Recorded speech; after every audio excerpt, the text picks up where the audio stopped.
Hello, cannabis business minds, and hope you are doing well.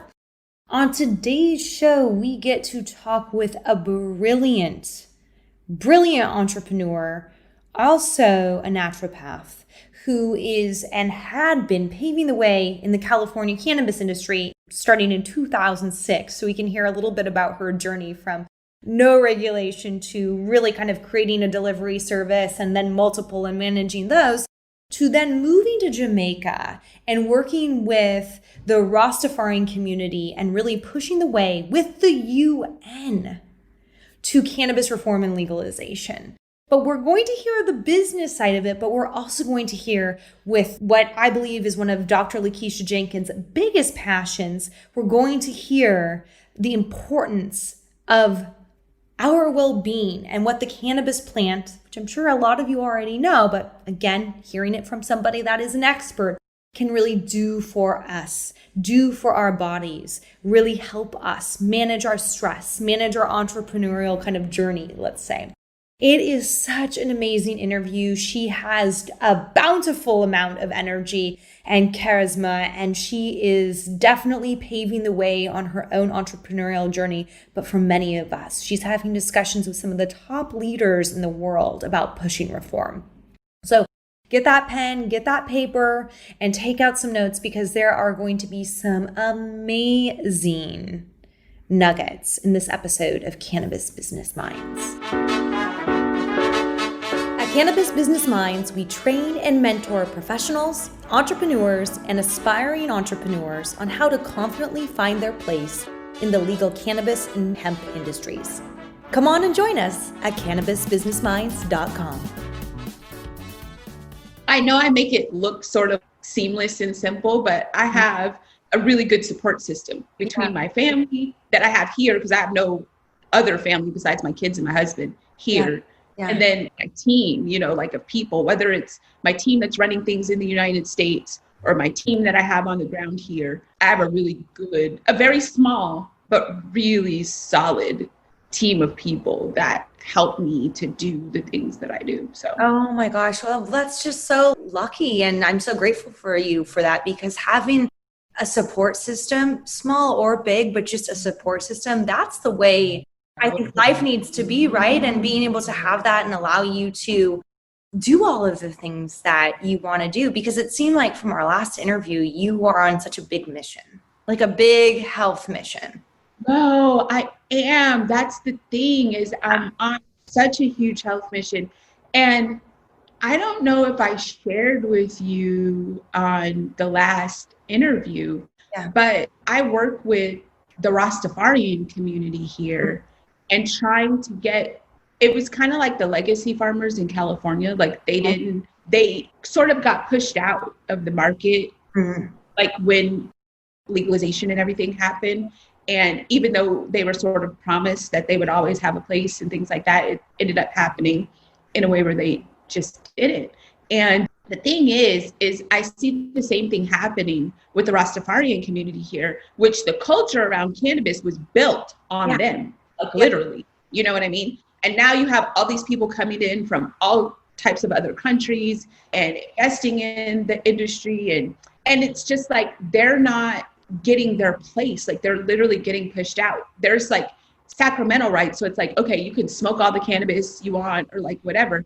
But as far as like commerce and making money, like you're not allowed to do that basically, because there's no provision in the law for it. So when I saw that and I came here, I was that just can't happen. Listen, you've got to figure out a way to, incorporate them. So my new husband, he's Rasta. He's actually a part of the Bobo Shanti. So the Bobo Shanti is like one of the strictest mansions of Rastafari. There's like a lot of different mansions of Rastafari. So there's like Nyabingi and 12 tribes and like blah, blah, blah, blah, blah, blah. But he's Bobo Shanti. So, and it's funny because like meeting him and really getting ingrained like in the culture and learning more and going to like Sabbath services and like different things like that. And so I sort of transitioned into adopting that faith, like in being Bobo Shanti. And so then from there, they sort of like asked me if I would help them organize all of their cannabis business. And so it just happens that they're like the one Rastafarian group that has like the ultimate rights to sacramental cannabis, not just in Jamaica, but globally, because they have a United Nations charter. And then they like asked me to be their United Nations representative. You have no idea like the stuff that I'm doing. And it's like, you're kind of like right in the way, right? Like there's no like, oh, how do you become a United Nations representative to represent and do all this? Like you are paving the way. Like, I'm like, you want me to do what? To be, wait, what? You, well, Okay, I'm going to.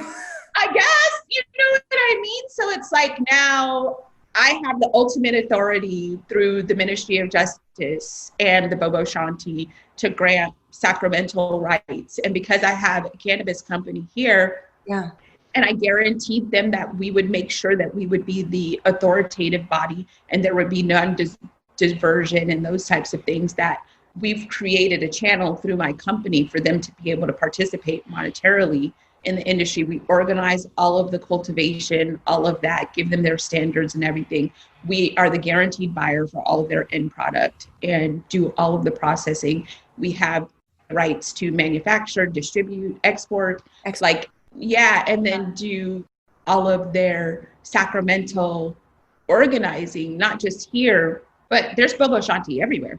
There's Bobo Shanti everywhere in the world, actually, even China. Like there's Bobo Shanti everywhere. Oh, wow. And so, like, yeah. So when you said, like, you seem like you were on a mission. Like, does it seem so? I have no idea. But like, when you got in this space, did you have any idea? Like, did you have, because I feel like there is this sacredness with the cannabis plant that's kind of guiding a lot of people on some pretty big missions. Did you have, because you got in what, 2006, right? Or even earlier? It was earlier on an informal level. You know what I mean? Like when we legalized and things like that, and I started researching and doing this and doing that, really like sort of getting into it. It was more on an informal level. 2006 was like my formal entry commercially into the industry. So it's like I had a little bit of a journey leading up to that, but it wasn't like, oh, okay, like this is what I'm going to do. And even in 2006, when it was like I see all these people suffering and needing safe access and needing this and needing that and deciding to jump in so I could help be a part of that, you know, like blah, blah, blah. It still was just like not, if you had have told me this would be like, so walk through the timeline. 2006, I started delivery service. 2010, we started our first retail location. 2011, I become a founder of the California Cannabis Industry Association and their first president. Opened my second retail location in 2012, another retail location in 2014. Like running 3 retail locations, running an industry association, being on the board of the national association of that, and as the state representative for California, founding and chairing their minority business council, helping the people who've been disproportionately affected by the war on drugs, making sure that they have a place, doing all that, blah, blah, blah, then transitioning internationally, working on international policy, being on the ASTM D37 committee, working on global cannabis policy, like doing this, working with New Zealand, working with Australia, working in Thailand, working with Italy, doing this, doing that, organizing Belize, organizing Jamaica, becoming like Bobo Shanti, being in charge of their cannabis business globally, being their United Nations representative. And then having the energy and the excitement to do it all and so passionately, because like that's what I'm passionate about. And for you, what? Because you're an entrepreneur, but you're also a healer. And that's what's so cool, right? Like that you're blending both of them. When you look at kind of your timeline, because you're also a huge advocate of just looking at the roles that you're doing, really even fighting kind of for the current position that you're in and for the Bogo Shanti. How do you even, like if you looked at yourself at a pie kind of chart, you've got entrepreneur, you've got advocate, you've got health advocate. Where do you spend most of your time? Momming. No, okay. I'm going to be honest. Like, this is what I tell everyone. I have 2 God-given talents: business and being like, those are the two things that I happen to be like good at, you know? But if you say like, where is my heart? Like, where is my heart? It's the motherhood part of it. And it's not just the motherhood part where it's physically my own children. I think that is what gives me that sort of nurturing, building, supporting, and like that whole part of me, my core person, is also what helps me in business, because I treat I'm everybody's mom. Like I treat everybody. I take care of everyone. I build everyone. I try to make sure that their lives are good and that I can help them. You know, it's like, it's like, what is that quote? Like they say, like, when you meet somebody, like leave them better than you found them. It's like, that's how I take an approach to like everything, because I'm happiest when I'm in the service of others. Honestly, like that's my true passion. At the end of the day, I love helping people.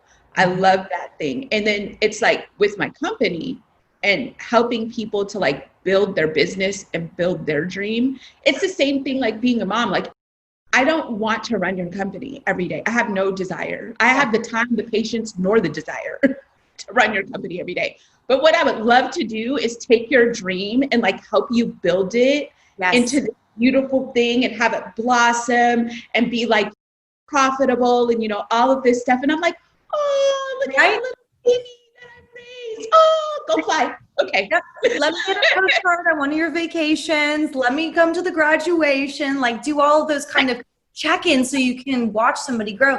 Well, that's true leadership. I think when you think about it, that to me is true leadership, where you're helping somebody, you're helping a business, you're helping other entrepreneurs, you're teaching them how to do it. And then hopefully you're teaching them how to help somebody else. That's like the full extent of leadership. That is it with me. And I do the same thing with my children, even like from them, introducing them to like 4-H or different like leadership programs, things that can build them up, having them learn from a very small age how to be independent, how to take care of themselves, how to have the tools in their toolbox to contribute positively to society, but also be independent and be able to stand on their own too. That's like the core of being an entrepreneur. And it's hard, and teaching them that it's hard. It's not going to be like, oh, I get this paycheck like every 2 weeks and like it's cool and I can depend on that. No, like you're going to work hard. And then I teach everyone that I come into contact with that same thing. I'll tell them like this industry is going to chew you up and spit you out. Over and over. To like just like underline that, because to me it's such a, first, why do you think that is? It's so competitive beyond any other industry. Is it because of the opportunists that are out there? Because there's truly no, I mean, there's finally rules like why do you think it's that intense of an industry? It starts with the regulatory climate and framework. That's really where it starts. Because if you don't have clear rules and guidelines, if this thing is being like formed and developed, and not only that, it's being formed and developed in different ways everywhere. It's like, so frustrating. It's no like, here, this is what you can do. No, it's just like, here, this is what you can do. But you know what? Tomorrow we're going to change that. And you know what? Next week and next month, we're probably going to change that. And you know what? We heard these people over here are doing that. So now we're going to change it. So yes, you're right. Like that whole aspect of continually changing and a costly change. It's not like, oh, I just changed it, which would still be detrimental. Oh, I just changed my social media handle or something like that. It's like, no, the way that you're packaging your products, the way that you're supposed to be lab testing, like those significant things, it's almost like a financial stab every change that happens. You know what? The funny thing is, I work in lobby for the natural products industry, just as much as I do for the cannabis industry. So cannabis like gets a lot of more attention because it's like hot, like, you know, like whatever. The natural products industry is not quite as sexy, like granola and stuff, but granola is sexy, girl. You know what I mean? To me it is, but anyways, but you know, so it's like, it's difficult because they don't understand that the fight for the natural products, like the nutraceutical industry and stuff like that, like even the word nutraceutical doesn't sound like as nice and like as cannabis, like, or whatever, but that's really what it is at the end of the day. Cannabis is a nutritional supplement, and we need to think about it that way. Phytocannabinoids, nutritional supplements. It's the same thing for the natural health industry. And it's like, I watched it happen before cannabis, and maybe, you know what? I just had an aha moment. Maybe that's why I understand, because through lobbying and with them, and then like watching how nutrition facts labels and how packaging and how little things like drove all the mom and pop businesses out because they couldn't afford compliance. Like the cost of compliance was just so overwhelming. It's like they literally legislatively bar you from participation. So it's not like they don't tell you that you can't participate. They just make it so the barriers of entry are so high and so expensive that you can't physically keep up, and it's very, very, very difficult. And so that's what makes this industry so difficult, because if you're not ready to evolve and change and reinvent yourself, like every time that they do it, it's hard. And then think about entrepreneurs traditionally, right? Whatever gets you into entrepreneurship, you're like married to that. It's literally like your spouse or like your baby, like something, right? And you don't want to change. You don't want to change it. Especially like, think about my vested interest in the cannabis industry as I got into it, because I want people to be able to choose their own health options, because I lost my daughter to brain cancer, and the treatment of brain cancer, because I couldn't pick her own options and her own treatment. And that made me very, very angry. But if I held on to just that, and that's the only thing that I hold on to on what leaves me in this industry, and how at the core, that's what it is. But that can't be my own ideology all the time, because the regulatory framework doesn't allow that to be. I have to be able to change. I have to be able to adapt. I have to be flexible. If I want my voice to always be there to help guide so people don't lose sight of what's really important, patients at the end of the day, safe access at the end of the day, I have to be able to change, which is hard. Oh, it's the hardest thing. It's self-awareness. It's hard. It's like I'm letting her pass away over again. Like, I feel that, honestly, because it's like, gosh, I have to give up more and more a piece of what my talking points are and my voice is. I can't go in there always with that bleeding heart story, because people just turn a deaf ear. They don't want to hear that. So even though that's what drives me right here, what I put out for public consumption has to be a part of what the relevant conversation is. And I have to like reconcile with myself. How do I make the relevant conversation still resonate with what's in my heart? And that's the hard part, because people aren't always willing to adapt that way. And especially when they're in regulation and in this type of kind of business where it seems like, the unfortunate thing is, even over the last like 2-3 years, it's gone so much more corporate, where the conversation, even with stakeholders you probably have much more to speak to with a lot of the international work that you've done. But, even with lobbying, it's like, it's so important, as you're right, as your own self, to be able to still have that discussion. Because to me, this is what I really remember from our last interview. That is your why. But you're right, having to figure out how to not retune, but figure out the appropriate dialogue for the appropriate people while still being true to yourself is really a navigation. It's like, it's truly navigating conversations, which goes back to, I guess, why you're a strong business person. Because at some point, to me, as a leader or as an entrepreneur, you need to have your heart within it. And oftentimes in business, we tend not to see that. And being able to lead with your heart is so important, but also understanding how to truly navigate that communication. It's a skill. It's an art almost. Oh my goodness. Like it really is. It really is. And the funny part about it is I happen to be proficient with honing in on a message and being able to deliver it. I absolutely hate it. Can I tell you? Oh, I feel you. Do you kind of feel like a broken record? I don't like do. I hate it all. I honestly, I'm effective, but I hate it. It's hard. It's hard. Is it because you don't feel authentic? No, it's not that. I hate my own voice, number one. Oh. I never go back and listen to an interview or anything. Like once I'm done with it, like it's like I'm done with that and I will never revisit it again because I don't even want to see myself. It's cringy. I don't want to see it. I don't want to. I'm done with that. And then there's like this, I think I truly probably at my core somewhere I have a fear of like public speaking and things like that. Like I probably do. But when you give me a message that resonates with me, or if I have to talk about something that I'm passionate about, like all that flies out of the window. No, you're going to hear me. You know what I mean? Like you're going to hear what I have to say because it's important to me and I'm passionate about it and I need you to feel me.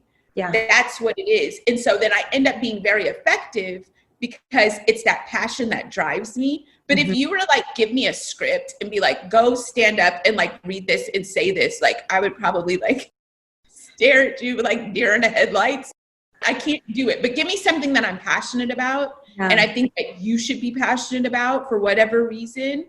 And that's going to override all of that. Yeah. And I'm just going to deliver the message because I really feel like you need to hear it. Yeah. Well, I think in this case, it matters so much, especially kind of pushing lobbying. When you think about all of the people that you've talked to and all of the, I guess, like a little bit sweaty palms, maybe conversations that you've had, can you share one of them with us and kind of the outcome of it?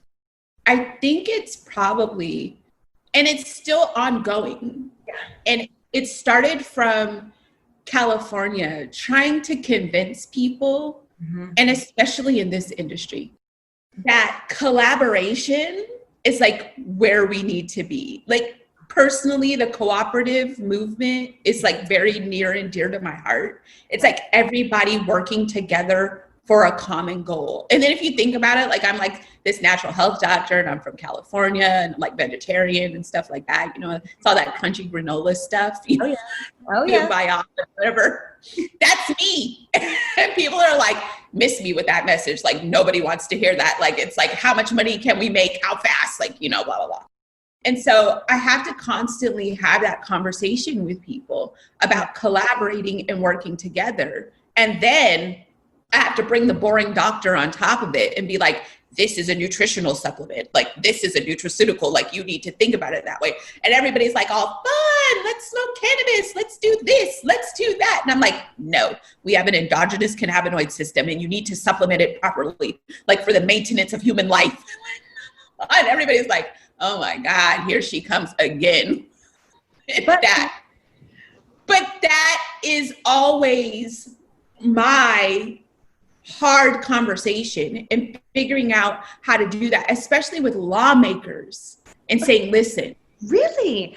Will you expand on this? Because, and expand on it, I just want to plant a little seed in your mind. Collaboration, I believe, is 100% necessary in the space. For me, the big elephant in the room, nobody really likes to talk about. And my kind of, I guess, boringness is like, hey, this is still federally illegal. This is also helping bigger corporations really kind of become more successful in the space and really harming the small mom and pop. So that's kind of, I think, mine from my own advocacy. But I'm curious, I want to get back to that, what you were saying with conversations with like lawmakers or legislative policy. Why is it hard for them to understand the science? And I guess just if you could start kind of experience it, kind of talking about kind of those conversations. So first, my mantra is always cannabis is an agricultural commodity. That's hard for them to wrap their mind around. You go through like 60 years of reefer madness and like blah, blah, blah. And, you know, this is a drug and it's a this and it's a that and like blah, blah, blah. And you simplify it down to it grows out of the ground. Like it's a plant. Calm down. It's an agricultural commodity. Let's just start there.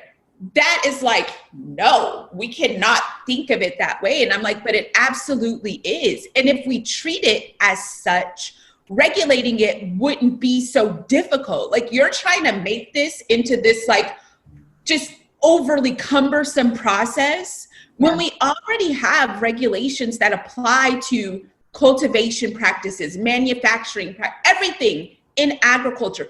Just apply the same thing. Like, just, I know, it's cannabis. I understand. But take that part, just think about the plant part and apply it. That's hard, first of all. But then second of all, and I hate to say it, and it's a little bit controversial, but this is why I also voted no on legalization. Oh, do say. I love to hear people's opinions on this. It's because when I ask why legalize cannabis, and your answer is because it's our right and we should be able to, that does not resonate with lawmakers, okay?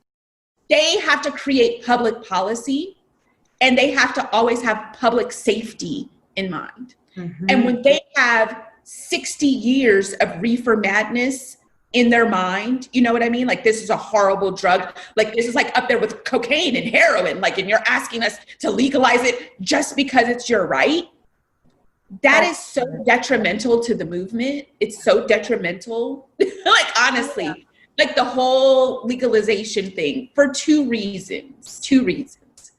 It doesn't resonate with lawmakers at all. Yeah. But you know what does?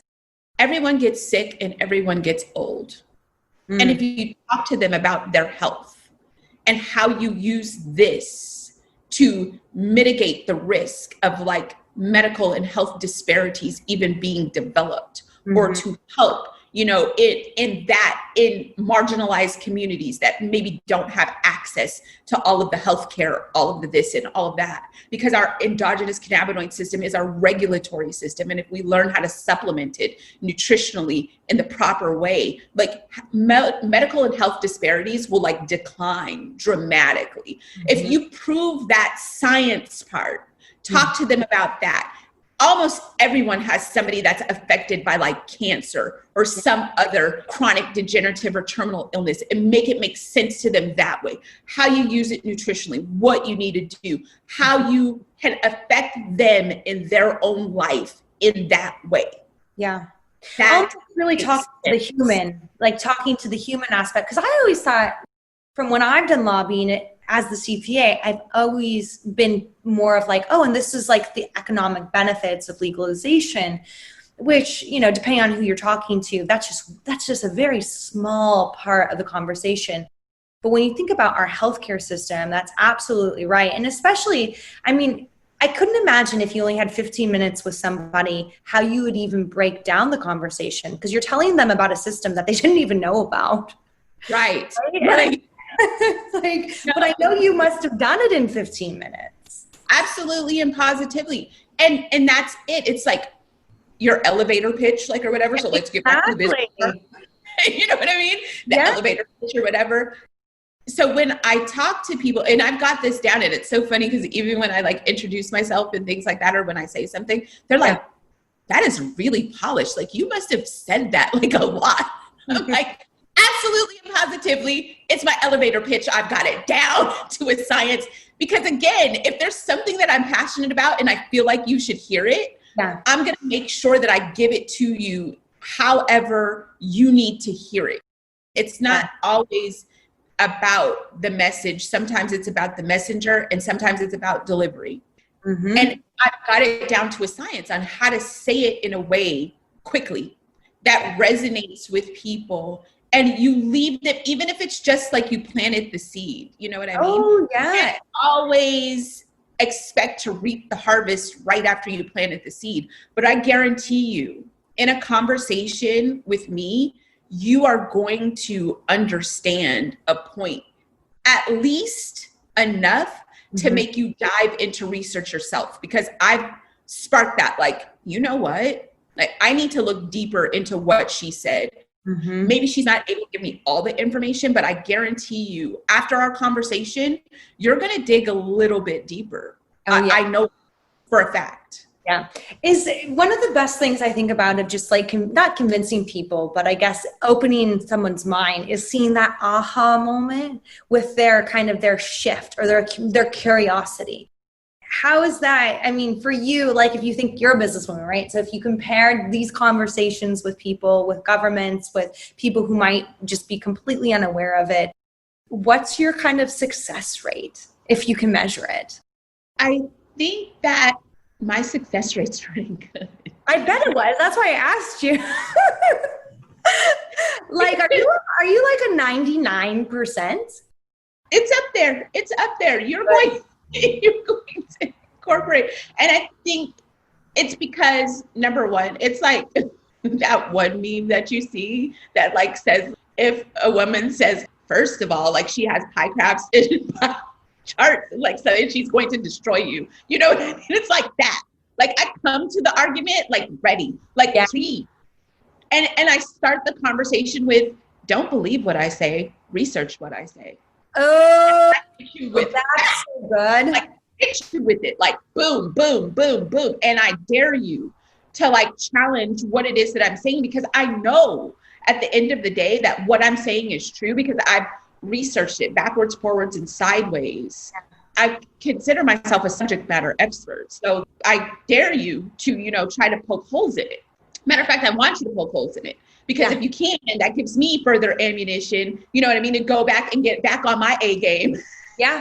Oh my gosh, no, I feel you. I think that so often we have to remember that even if we're convincing somebody, one of the best ways that I've noticed in kind of presenting or trying to kind of convey a subject is like, can you let me know what you found wrong with what I've just said? Please, right? please. Because it's the best way, because if somebody found something wrong with what I said, well, good, I'm glad now I know. But if they didn't, then hopefully that would allow them to feel compelled to listen to what I had to say. That is it right there. That is it. Oh man. Well, do you mind, can we like switch gears a little bit, and could you talk to us about all the research, about the subject matter expertise? Because talking to you, I get to talk about business, but I get to talk about what you're finding as a doctor, as a naturopath. That was a broad, open question. I think that when we originally talked, the thing we kind of discussed was there's still this huge gap between kind of what needs to be kind of taught in our educational system. You mentioned a few times about how cannabis is a nutritional supplement and our endocannabinoid system. And the listeners have been in the industry, they're entrepreneurs, but I get schooled every time about this because the lens has always been business. Can you share with us what you want us to know specifically in 2020 as we're going through these crazy times of, I think ultimate stress and anxiety and kind of living in an era where there's been a pandemic? Yeah, I'm going to start with like the relevance of the pandemic. And then the research that just recently happened that said, okay, we think that cannabis consumption maybe lowers the number of binding sites that COVID can actually take hold. What? Okay. So now we go from like reefer madness to like this crazy like drug that's like, cocaine and heroin. And then like, maybe it's like has some nutritional or medical benefits, like to legalization, to this and that, to like, now we're in a pandemic. And you know what? This particular plant could potentially. Yeah. It's like how research has evolved. So I say that to say this, like how and why, like why would cannabis even, like how could that even, like how does that even make sense? It makes sense because our endogenous cannabinoid system is one of the very first systems that's developed in our body. So it's developed very early in gestational age, very early, because it's a regulatory system. Mm-hmm. It regulates like your inflammatory response, your immune system, like your endocrine system. Like if you think you have this regulatory system that affects just about every other system in your body, like that we know like absolutely nothing about, that we didn't like even discover like until like, the 60s, like, or whatever, and then quantify like its actual function, like in the 90s, like we had like no clue about this. You should know that, number one, we're not at the point where we should be limiting it like in any way, shape, or form. we should be thinking about how do we support this system the same way we support anything else in our body. If we don't produce enough vitamin C, what do? You take a supplement, right? Yeah. If you don't produce enough iron or whatever, what do? You take a supplement, right? You either take a supplement, like a physical pill, something, drink, supplement, or nutritionally, you pick the foods that are rich in that thing so that your body can now take those nutrients and utilize them, choose how much it needs, and discard the rest without consequence. Okay, now apply that same theory and principle to the endogenous cannabinoid system and cannabis, and why you need to supplement that system. If our brain produces endocannabinoids that mirror very closely in composition the phytocannabinoids that are found in cannabis, that means that that is the botanical, vegetable, if you will, nutritional supplement to help build up our supply, because we're not going to produce enough, especially as we age, we're not going to produce enough to support that system optimally. So like if you have an iron deficiency, you're anemic, like, or whatever, you're going to get some leafy greens. You're going to get, you know what I mean? You're going to take spinach. Let's just get one for one. You know what I'm saying? You're going to take spinach and you're going to make sure you consume enough of that. You're going to take like maybe nettle leaf, because that's also high in iron. You're going to take those things, you're going to consume them. Your body's going to use the iron that it needs and discard the rest without consequence. Same thing you need to do, because as we age, we don't produce enough iron. So we have to supplement. We don't produce enough. And you have this, like our nutrition pyramid, like, or whatever, that says what you're supposed to do. You're getting facts that say how much iron, how much vitamin C, how much all of that stuff you need. Where's the facts about the endogenous cannabinoid system? How many cannabinoids do we need in our body? Like, how much does it require to function and supplement every other system? What do we need to, and what we don't know? Okay, why aren't we trying to figure it out? I mean, there's not funding for the research, which is frustrating, at least in the United States. So in all these other countries, hopefully there's much more funding. But Dr. Lakisha, could you break down one thing for me? Because this is where I've been getting schooled lately. There's 483 compounds in the cannabis plant. Hemp was legalized. People are talking about CBD from, industrial hemp, right? CBD is one compound. THC is one compound. Where I get really confused is where, I guess, is the guidance of what does one need? Like, of all this stuff, right? Like, okay, we've got THC, we've got CBD, but can you just educate me and educate the listeners on this? Hey, Cannabis Business Minds. I wanted to invite you to a special opportunity to be part of the Cannabis Business Minds Mentorship Program. This is a 12-month program where you will get to ask questions and get advice, gain different methods and strategies, and improve key skills as an entrepreneur, all while gaining a different and fresh perspective and expanding your network and community. If you are looking to take yourself and your business to the next level, apply to join our mentorship program today. Where, I guess, is the guidance of what does one need? Can you just educate me and educate the listeners on this? So here's the thing. I always have to start with the Dr. Boring. I'm sorry. Like, I can't give a simple answer. So like, let me follow me here. All right. So the allopathic medical system, or the conventional medical system, right? The way that it operates is we're going to take your group of symptoms, and the way your symptoms present, we're going to give it a disease diagnosis. So that's like now your title, like that's your identity now. Based on that disease diagnosis, like we're going to come up with a treatment protocol, and that's usually pharmaceutical. And we're going to derive this pharmaceutical from botanicals, but we're going to take the active constituents that we think are important, and we're going to compound them with some fillers and some other things into a proprietary blend that we can now patent and make a product, make a profit off of. Mm-hmm. The way the system works, right? Yeah. As opposed to now, nutrition, right, is you take this thing that grows, you know that there's a lot of active components to it.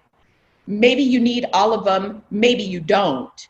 But you know that when you consume it, your body's smart enough to choose which part of that it needs and utilize all of it. And then again, discard the rest the way we discard everything else nutritionally without consequence. Okay. Those are two completely different methodologies. It's two completely different schools of thought, period.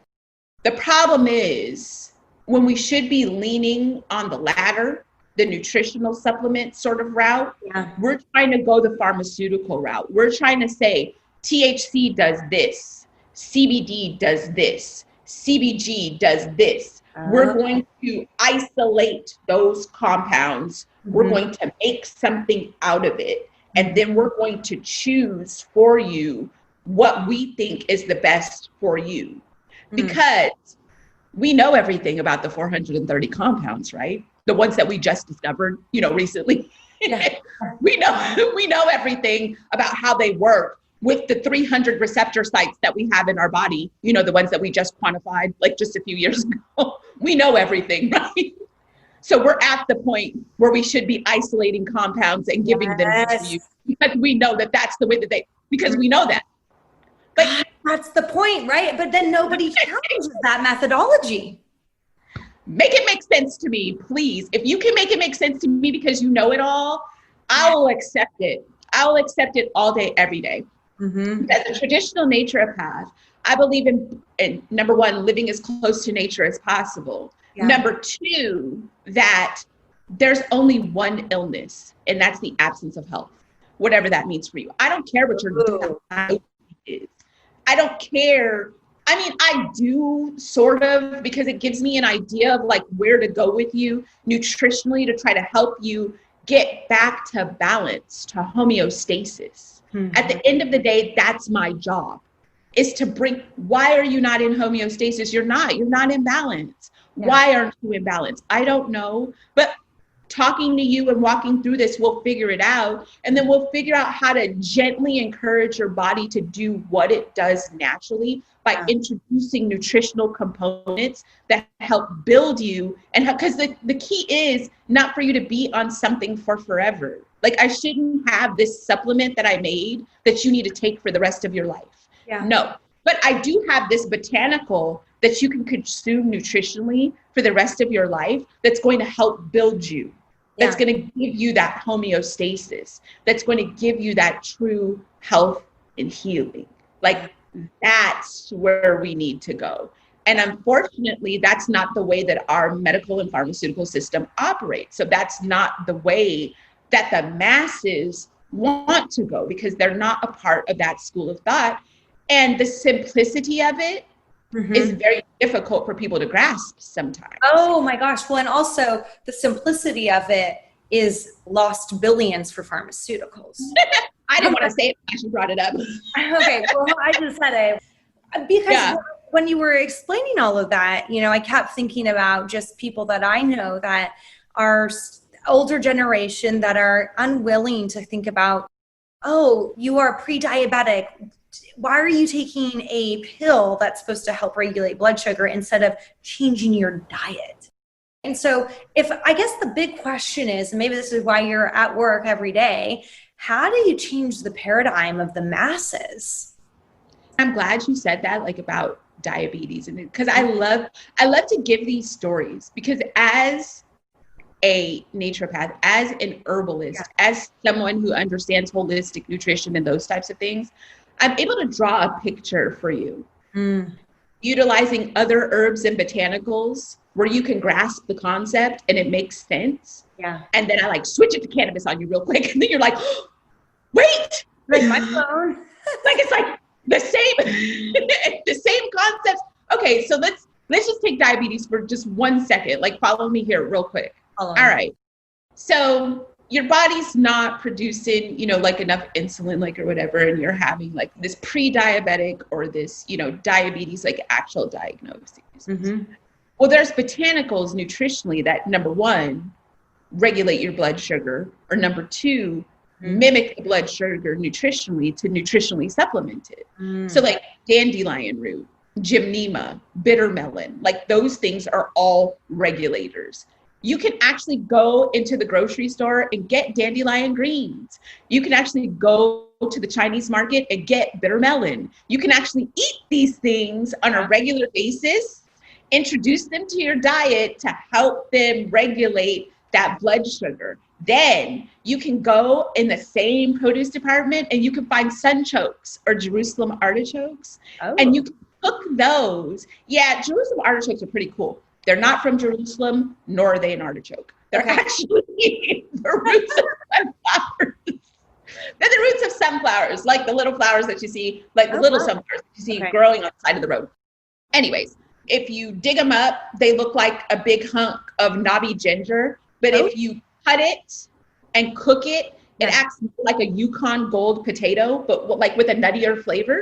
Okay. But coincidentally, the sugar that's found in there when you cook it, when it breaks down, it's almost identical to human insulin. So incorporate that into your diet as a supplement, and incorporate a couple of the regulators in your diet as a supplement.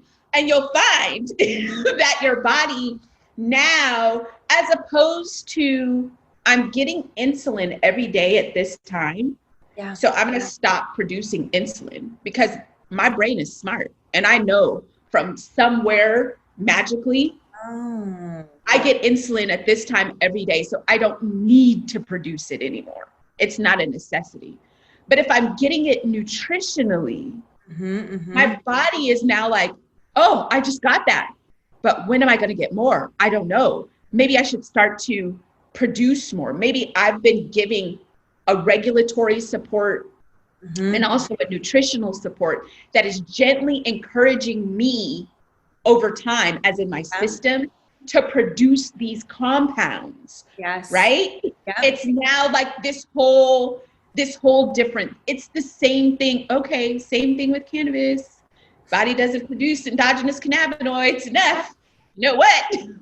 We can nutritionally supplement them. We can actually help our body now to produce more and to know. So I say that to say this. It's a very personal experience because the research isn't out there. We don't know how many cannabinoids we need. We don't know exactly what we're deficient in. There's no test for that. We have no clue. But what we can do is introduce the whole plant compound, not an isolated constituent, the whole compound, so that our body can utilize what it needs and discard the rest without consequence. And if we do that in the most like less is more type of mindset, by like microdosing, taking small amounts of the compound, because everybody's all scared of the THC, like, or whatever, like, what about the psychoactivity, blah, blah, blah. First of all, raw cannabis has an acid chain attached to the THC, so it's THCA. It's not until you decarboxylate it by adding heat that the THCA drops the acid chain, turns into tetracannabidiol, and then now has the ability to speak to your receptors that excite the psychoactivity. Sorry about that boring doctor speech. That was not boring. That's like that breakdown is THCA is like live fresh plant. Once it's smoked or kind of combustible, right? Like with some form of fire, turned into an oil, whatever, that's when we get THC. That's when you get THC, and then there's the psychoactivity that everybody's scared of. But if you microdose, you're taking very small doses throughout the day, as opposed to, some grandiose amount, like, or whatever, you've mitigated the risk for psychoactivity because you're not consuming enough of it to incite those psychoactive components. It's not enough of it. So it's just, I have to draw it back again, like just to education. Like you've got to know it's an individual experience. It's going to be trial and error, but just know it's a plant. And for the most part, as long as it's been produced in a manner that doesn't have like herbicides, pesticides, blah, blah, blah, all these, other components that can affect your health, and you're consuming it in the most natural manner possible, you can consume it without consequence. There's not going to be some like overdose or some, huge detriment to your health. That stuff is not going to happen. Yeah. But the nutritional benefits are going to greatly outweigh anything that could possibly happen in a negative manner. And that's important to know. But, people just, that school of thought's not there. There's not enough of that message being delivered right now, unfortunately. Yeah. Well, and it's interesting because when you just think about like the health and wellness industry in general, it's such a big industry, but I'm curious, do you just think it's not enough resources, that this is overshadowed by the pharmaceuticals, that there's just not enough people that are educated on this, that like, what if you could isolate it? Yeah. So one thing about why there is a lack of perceived education, because you're an educator, right? Like you've educated my entire audience. Is it just that it's not big enough? Like, what is the probably educational conundrum? The exact reason that I voted no on legalization, because you just give it to people, they don't think about it anymore. Like, follow me here. If the perception that's out there right now on cannabis is it's a drug, number one, you have to smoke it, number two, there's psychoactivity, number three, that's all that it's good for, right? When we started the medical cannabis movement, we all became a bunch of like pseudo researchers trying to find what resonates with us health-wise, so we can get that medical recommendation, right? So we can go out and we can get that piece of paper that says, so now you've researched yourself, your conditions, your body, cannabis, how it works, that whole 9 yards, right? But when legalization happens, we just gave it to you. Yeah. And I think so now you're not even worried about it anymore. You're not even thinking about it anymore. And when the perception is legalization of cannabis, it's all right, we should just be able to smoke it.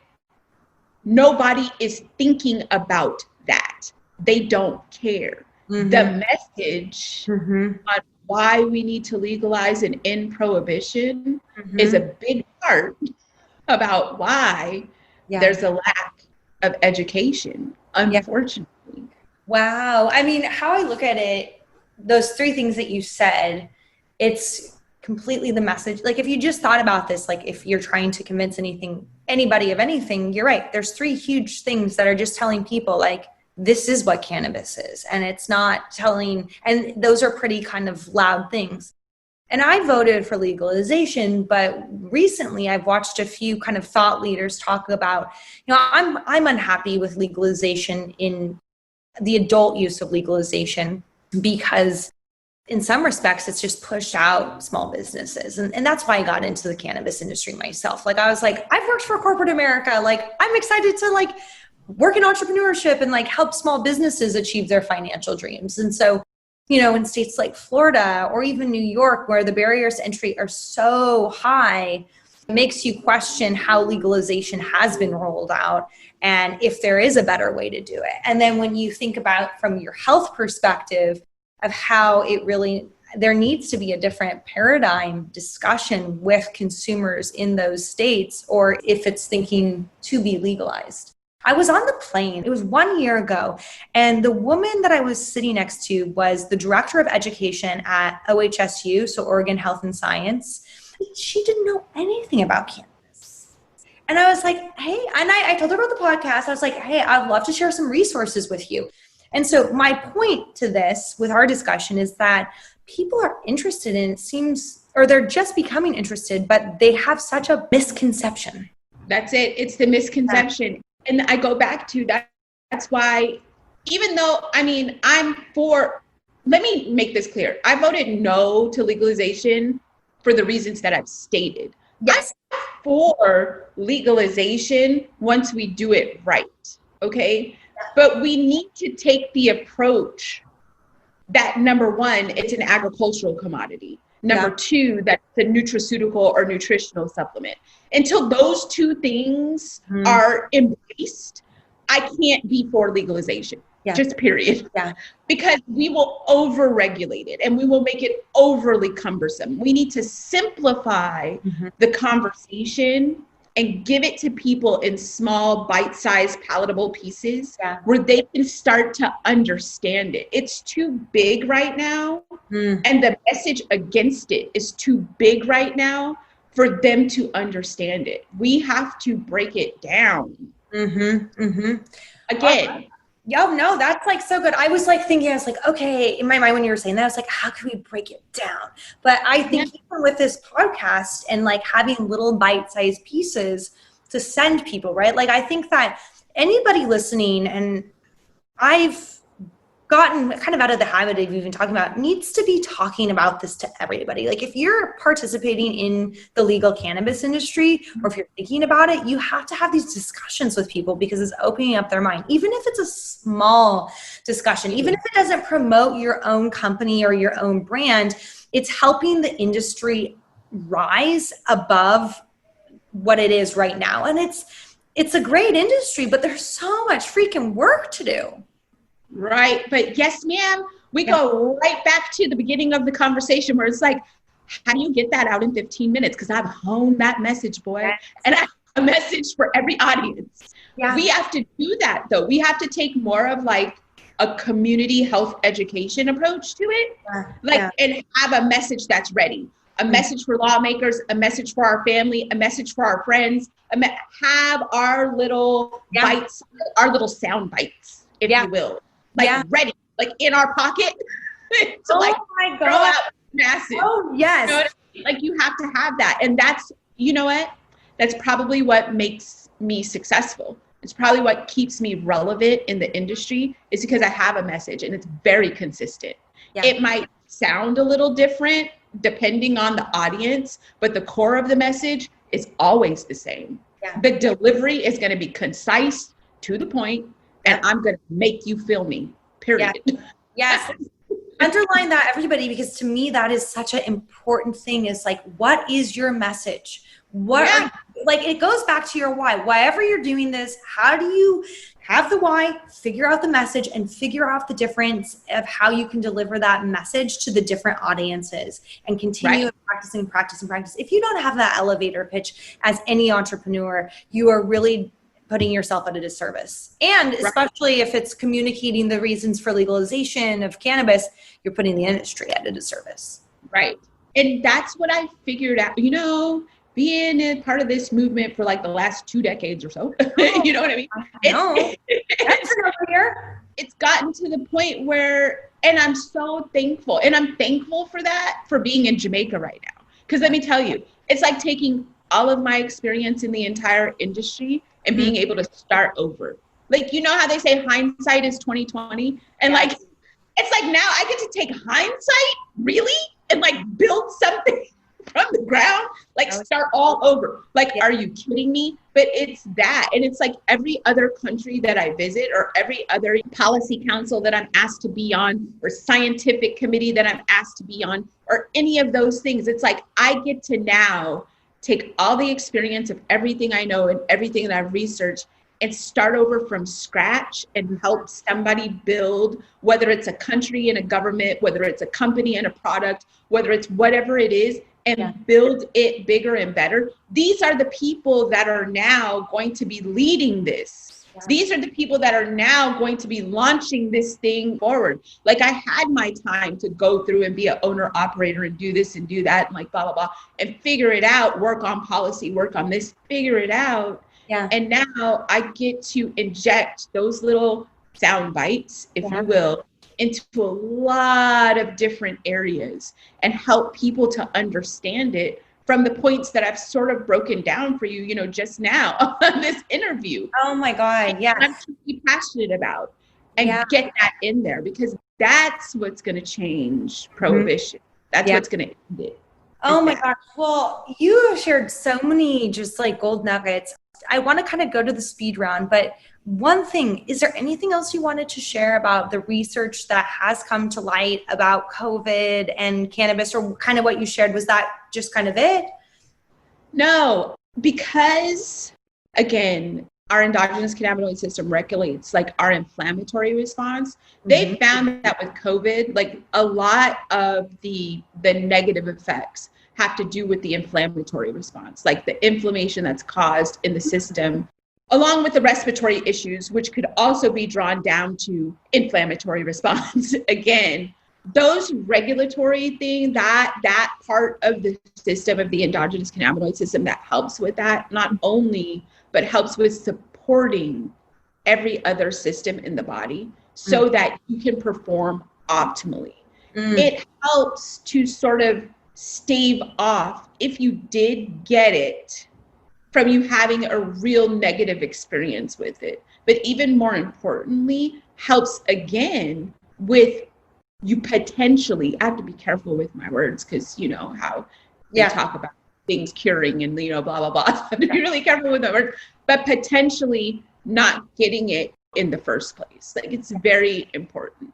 My whole thought is like, don't even think about just COVID itself, because a lot of the reason that COVID is so deadly is because of the comorbidities, like the pre-existing conditions that you have when you get it, that makes it worse. So maybe it's not just the COVID itself, it's everything that you have going on in your system. And then you add that on top of it, and it's completely detrimental. So let's talk about keeping you nutritionally healthy from day one. From day one. Our body's a temple and we only have one of them. So it's maybe not fun to eat spinach for a while, but you get used to it. And when you can and I love it now, but like, you just have to remember that this is a whole kind of, like you said, plant nutrition and whole system that's beyond THC, beyond CBD, but much more integrated health. Yes, absolutely. All right. Are you ready for the speed round? I think so. I think I just like to dramatize it. Speed round. What is your why? Why? Because people are dying and they don't have to.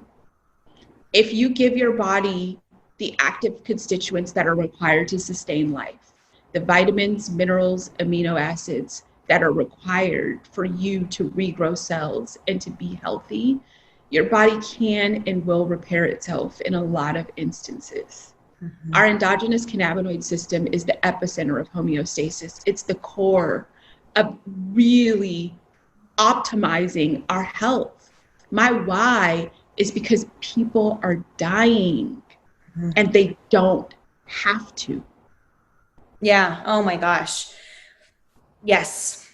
Switching gears to something a little bit more business related. What is something you would tell somebody just getting into the industry? You're going to cry a lot. Just kidding. No. What I would tell somebody getting just into the industry is keep at your core what your reasons are for getting into the industry, whatever it is that resonates with you, but be willing to adapt, be willing to change, be willing to reinvent yourself, because this industry will chew you up and spit you out several times over. But if it's really what you want to do, just know that you can be successful, but you have to adapt, because this industry is very volatile and it changes daily, literally. So you got to be ready to change with it. Yeah, that's good advice. When do you think cannabis will be legalized in the United States? Cannabis will be legalized in the United States when we realize the nutritional necessity of supplementing the endogenous cannabinoid system and how we can really mitigate the risk of additional health and medical disparities being introduced into our population. When we understand the correlation between the endogenous cannabinoid system and supplementing it and really being able to have optimal health, if there's one thing that people will pay their last dollar for when they're on their deathbed, you know what I mean? Yeah. You will pay everything that you own to have one more minute, one more day of life. If we make that make sense to people and they understand the connection, that's when it change. And until then, I can't see it happening. Yeah. I think that it gives people an idea of what needs to still be done instead of like, oh, the federal government just needs to legalize. No, we need to really work on our messaging. We need to really work on kind of reframing these things and ultimately kind of changing a system, which I really like. How can people find out about you? You can go to drlakisha.com. That's my website. So that's easy to find out about me. Any of my social medias, I put out a lot of content because I like to educate people. Yes. I put out a lot of articles and information and those types of things, to help you understand these concepts a little bit better. Yeah. So really the best way is either drlakisha.com, my website, or, I'm the little at symbol, Dr. Lakisha on all social media. I keep it super simple. drlakisha.com or at Dr. Lakisha on all social media. That's the best way to find out about me. Awesome. Or Google. Well, excellent. And I like that. You've said keep it simple often throughout this interview. And I think sometimes we need to remember that overcomplicating things doesn't necessarily make it faster. No, definitely not. I mean, we need to go back to our roots, go back to nature. Let's go to the spiritual part of it. Like when people go on their spiritual journey, like what do they have to do? They have to go within their self. It doesn't take everybody. It doesn't take all the masses. If you really want to connect with you, you have to go into you. And that's the simplicity of it. It starts with us. It starts with just us understanding ourselves and then helping others to understand themselves. Less is more a lot of times, even with cannabis and microdosing. Yes. Oh, Dr. Lakisha, thank you so much for joining Cannabis Business Minds. And I hope that we can have another call or another kind of session. I feel like we didn't get it to even talk about like the mind relationship, the mind body. I'm sure you have so much insight there. I can't wait. I hope that you'll accept another interview at one point. Of course. This was fun, actually. I really appreciate it. And it was a fun way to educate people. Thank you for letting me share my passion, in a very candid way. I really appreciate the platform. Thank you. Oh, yes. You're very welcome. And that was such a good interview with Dr. Lakisha Jenkins. I hope that you get to connect with her and connect with me and other entrepreneurs in our Roadmap to Success Facebook group. It's just incredible some of the work that people in this industry are doing, forgetting the business side of it, but the health side of it. We at Cannabis Business Minds, wherever you're working, everywhere in the world right now, stress and anxiety, they're palpitating and they're hard to deal with, right? Knowing that we work in an industry with such great people like Dr. Lakisha and the people, you all that are listening as well, that are working every day to make sure that people have health and wellness available to them and that are providing a solution, it really warms my heart. I really believe, we still do have work to do since this is federally illegal. And I truly hope you can join me and other cannabis entrepreneurs in having that discussion on legalizing cannabis and really figuring out a way where it truly makes sense, along with building the business of our dreams while it's still federally illegal. So I will talk to you all next week and see you soon.